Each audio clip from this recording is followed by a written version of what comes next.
Selon les données préliminaires sur cette opération qui s'inscrit dans le cadre de la lutte contre la menace terroriste, les membres de cette cellule entretiennent des liens étroits avec des combattants de sections de Daesh qui cherchent à implanter ce groupe terroriste dans le royaume, conformément à sa stratégie expansionniste en dehors de la scène syro-irakienne.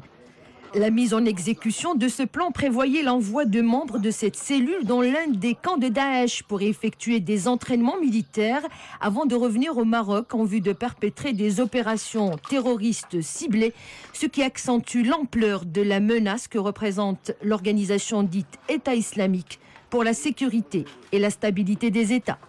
Les mises en cause seront déférées devant la justice dès l'achèvement de l'enquête menée sous la supervision du parquet général.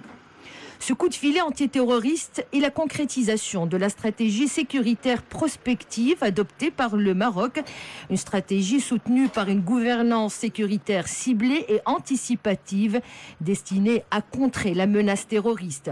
Une approche multidimensionnelle qui a permis de mettre le Maroc à l'abri d'attaques terroristes.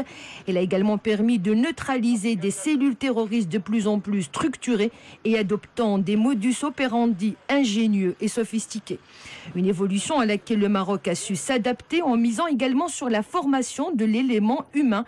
Des services de sécurité aguerris dont l'efficacité, la compétence et le professionnalisme sont cités en exemple.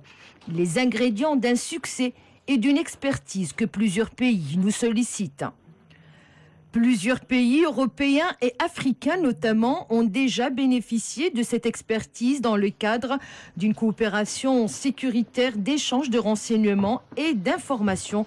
Le Maroc confirme ainsi sa position de pays leader en matière de lutte contre le terrorisme et le crime organisé.